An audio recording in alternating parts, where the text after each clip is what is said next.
Hello and welcome to the Apni Pehchan Season 2. This is your host Rukhsar Sayed, and today I'm in conversation with Tarveen Kaur. She is a renowned motivational speaker, certified NLP practitioner, a Reiki healer and a life coach.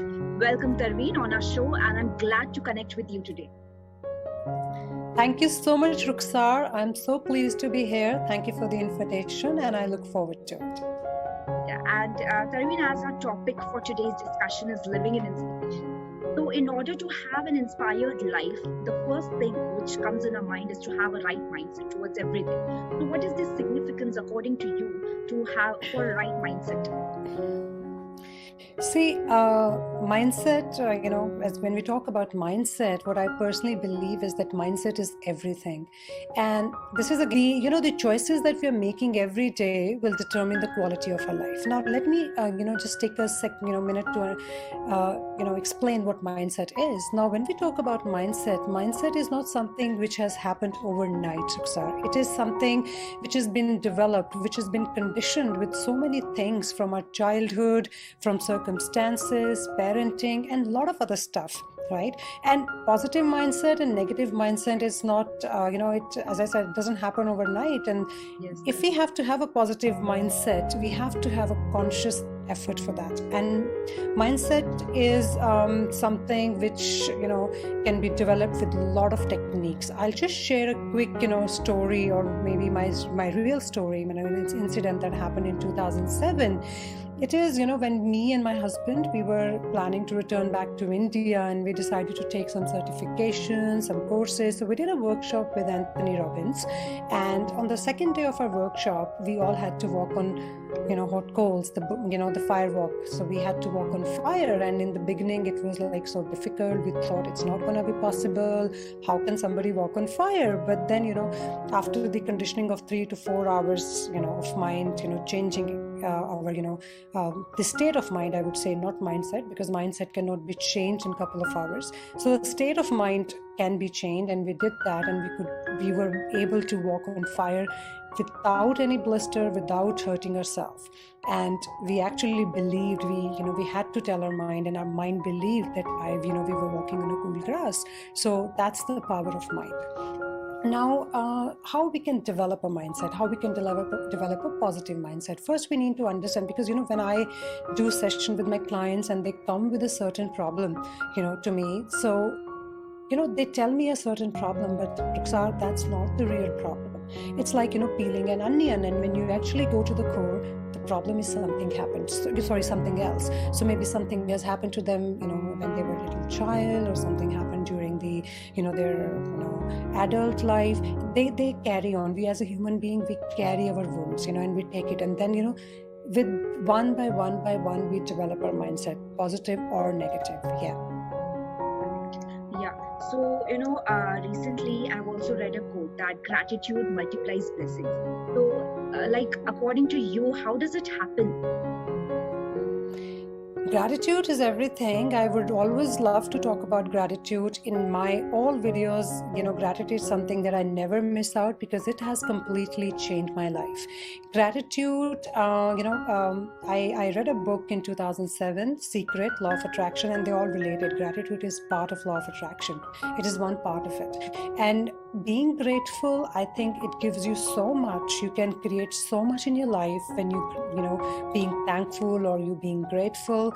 There's a research by Harvard Medical School which says that, the person who is doing gratitude and the person who is actually being grateful for the things which have been given to them, they tend to stay more happier and less depressed.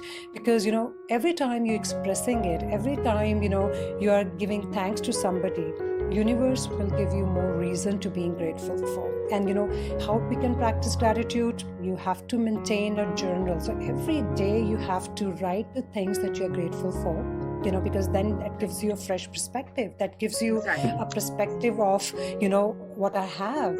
Because as a human nature, we tend to basically focus on things which are missing in our life. So what we're doing is we are complaining about, things. So it is like, that thing that, we are always focusing on what is missing. And when we focus on something which is missing, the missing will expand. That's the law of nature. That's the law of attraction. This is how we explain law of attraction to, our students or people who are not aware about it. So how we practice gratitude. Number 1, write your gratitude journal every day. Number 2, count your blessings. So focus on what's going right in your life, and then visualize.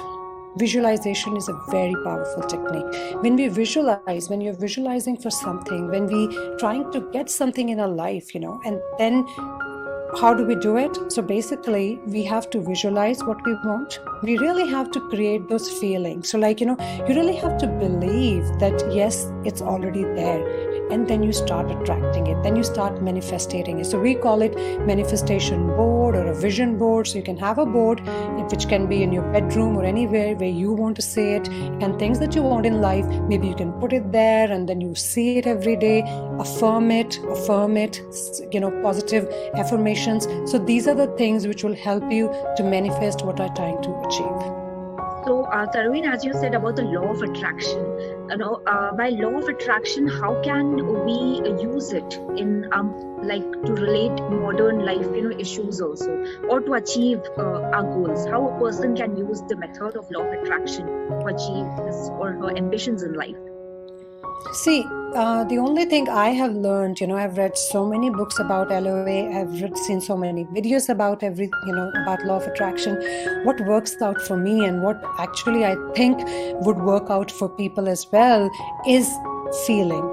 Feeling is the key point, feeling good right now. So it is not always about thinking. Thinking thoughts is, we are thinking millions of thoughts every day. Every thought can't be right or every thought can't be positive, but feelings are the key. So when we are feeling in a certain way, that is when we start to attract, right? So let's take an example. For example, there's a certain, problem in a relationship and you start to feel really bad about it. You're always feeling hurt. You're always feeling wounded for that particular relationship. Somehow you'll get more reason to feel bad about that relationship. So you really have to believe that, yes, things are working out for me, right? So that's another self, positive affirmation that I use, and I tell my audience and my students and my clients to use that. Say to yourself, everything is working out for me. Everything is working out for me. And then believe, then feel in a certain manner. So when you are sitting in a visualization, you really got to feel as if it has happened, even if it's not happening. Right now the reality is different, right? That relationship is not working, but you want this to work out, right? So what are you going to do? You're going to believe it because you don't have any other choice anyway. So once you start in a certain manner, start believing and feeling in a certain manner, things, tend to work out.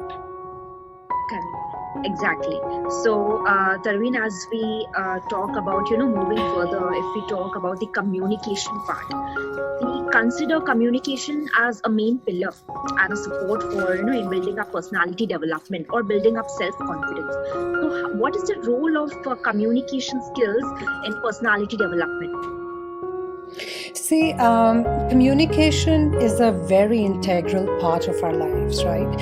And when I talk about communication, I'm not talking about the English-speaking skills. People tend to confuse these two, basically. Yes. Communication is something totally different. It is, the process how we think and then how we express our views to the audience. And sometimes, people, they are so sharp, they are so brilliant, they're so good with everything they're doing, but they can't communicate well because maybe because of low self-esteem or fear, low confidence or fear, whatever, circumstances or the person they're talking to, right? So we got to first understand what is communication skills are. So basically 3 components when we talk about words and voice tone and body language.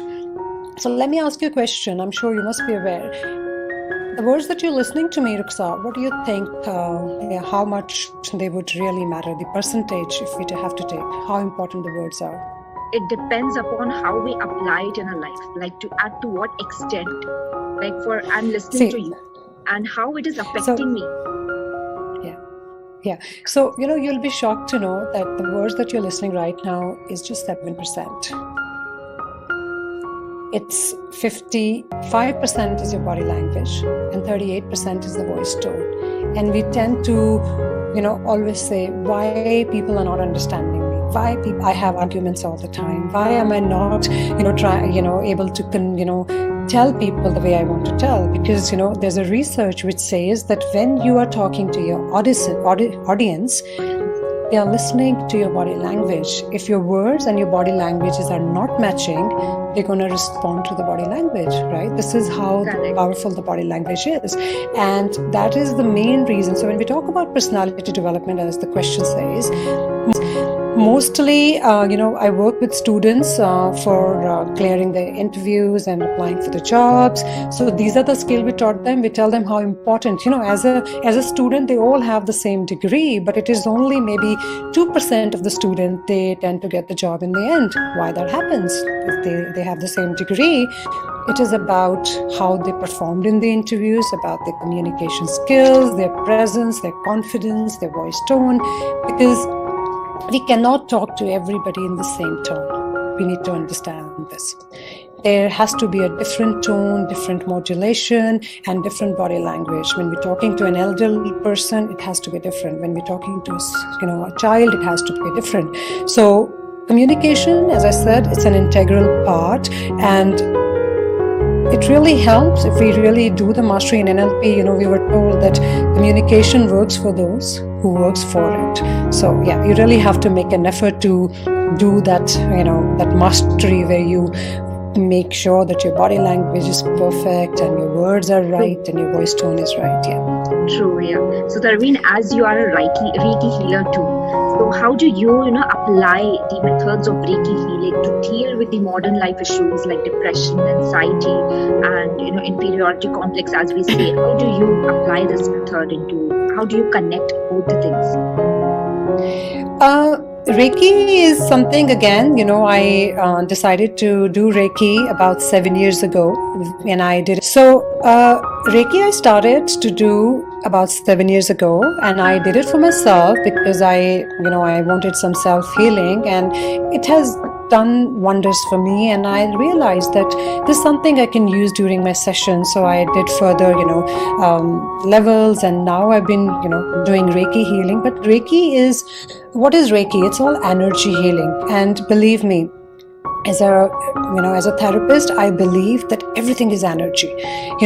Everything is energy around us. Even, there's a quote which says that, your energy speaks before you say a word, you entering in the room, and we tend to feel somebody's energy very soon. So this is all about what kind of energy that we have and what kind of energy that we are getting from others. So when we do Reiki sessions, and when I do personal sessions with my clients, there are a lot of things that I like to add with Reiki, because there's not only one thing which works for all of them, right? So I use a bit of hypnosis, counseling, mentoring, and sometimes, just the counseling really helps. Sometimes you have to give a bit of, it's like a combination. It's like a combination, and you really have to see what is working out for people. And Reiki was not intended to replace the medical treatment. It's an alternate therapy, and it works magically. But again, you have to believe in it. You really have to, surrender. And it's a person's choice whether you want that alternate therapy or not. But it does work. It has worked for me. It has worked for my clients. And I'll say it again, people are getting very good response for Reiki around the globe. Yes.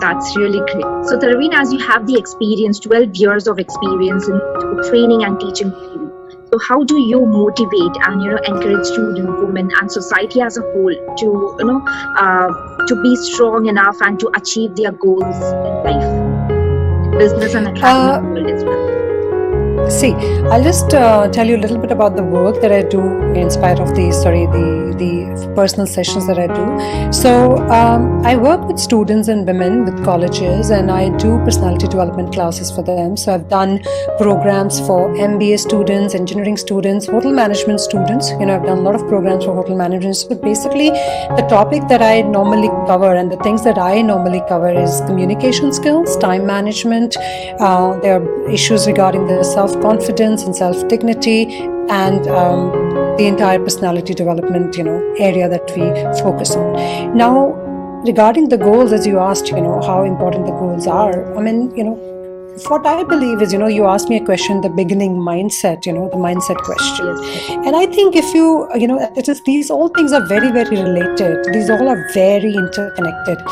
I believe a person who has a goal, a person who knows what they're doing or he or she is doing with their lives, it is very, very difficult for that person to be depressed most of the times. I mean, see, nobody can be positive all the times, right? Yes. It's like taking a shower every day and, we are fresh and then we start to go. So, making sure to have your goal, maybe short-term goal and a long-term goal, very, very important, because it keeps you on track. It keeps you focused. It keeps you going in life, because whenever you're feeling bad, whenever you're feeling maybe low in life, if you have your goal ready, it'll say, okay, enough is enough, move on, get up, and your goal is waiting for you, right? And Correct.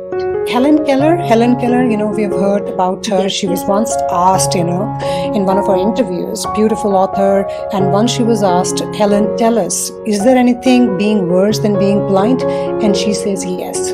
Having no vision for your life is being worse than being blind, right? So a blind person can have a goal and vision, but if you don't know what you're doing with your life, I think it's quite a difficult situation. So having a goal would give you a lot of clarity. Having a goal would give you a lot of, energy to deal with small problems and let you go in life. So with women also, as a vice president of Wiki of Punjab, we look after the mentoring and the soft skills part, and we've been doing a lot of work for women. Unfortunately, because of COVID, we couldn't do the kind of work that we wanted to do, but hopefully we will be doing that more. So empowering women, doing work, telling them how they can, because most of the women, especially who are not working, they have this feeling of being stuck. Right. So my message to those women, because everybody is doing best with their resources. That is what we were taught in NLP, right? So do not underestimate you. Do not feel bad about where you are in life right now. All you need is just a piece of paper and a pen. Write down what you want to do and take a step to it. Because in the end, it's all about execution. We all talk about big things, but if the execution is not there, nothing is going to happen. It is really true that we learn and we write many things and many goals in our life, but if we don't apply it, so that will not be of any. So, Tarveen, as you are into so many books, Reiki healing, NLP practitioner, also certified NLP practitioner, and you're coaching so many people on many levels. So how do you stay inspired all the time, and how do you inspire so many people at a time? And it is really That's a great thing. Thank you so much. I take that as a compliment. See, what I believe is that it is, when they say when the student is ready, teacher will emerge, right? So it is the willingness of the other person who have made a decision that, yes, I want to change, right? And then, everything start to make sense to them. Right? And when you're ready, anything, maybe a small book can change your life. Maybe, an incident happens to you in your life and then you say, no, not anymore. I have to change it, right?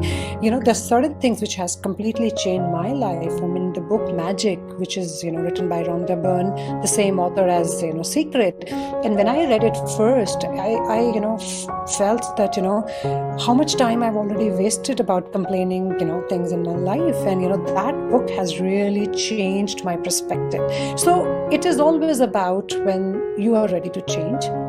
I try to make sure that I give examples to my audience which really made sense to me, which are things that I am practicing. And it is very important to relate to your audience. So as I said in the beginning, in the middle, that one thing wouldn't work for all of them. I have people coming for personal sessions and they are like, they are showing me and giving me all the information. So, all those personal things they're telling me about their lives. And in that situation, we have to be very compassionate about how they feel. We have to actually put ourselves in their shoes to resolve their problems. So by God's grace, I've been trying my best where I can, make people feel good about themselves. So that makes me feel good. Yes. Yeah. Moving towards the last segment of our show, Tarveen, what is that one piece of advice you would like to give to our viewers? See, there are too many advices, but the only thing that I would like to say, that which I said in the beginning as well, that life is a choice. So please make sure that you make your choices well. Make sure you start your day on a positive note, because once you start a day on a positive note, and believe me, I'm not saying once you're going to start your day on a positive note that you're not going to have challenges during the day. You would still have challenges, but you would know how to deal with them. And if there's something major is happening during the day, make sure to cut it. Like, a director, when he directs a movie and they do a bad scene, they say, okay, cut and start again. The same way, nobody's life is perfect. So make your choices well. Choices are everything. It will determine the quality of life that we live. Yes. Yeah, that's great. So thank you so much, Tarveen, for joining today on our show. And it was a great time with you. It was a great time of discussion. And thank you once again for sharing such insightful stories and examples with our viewers. No, thank you so much, Rukhsar. It was a wonderful, soulful talk, and I thoroughly liked it. Thank you so much for the invitation. Thank you. Thank you so much.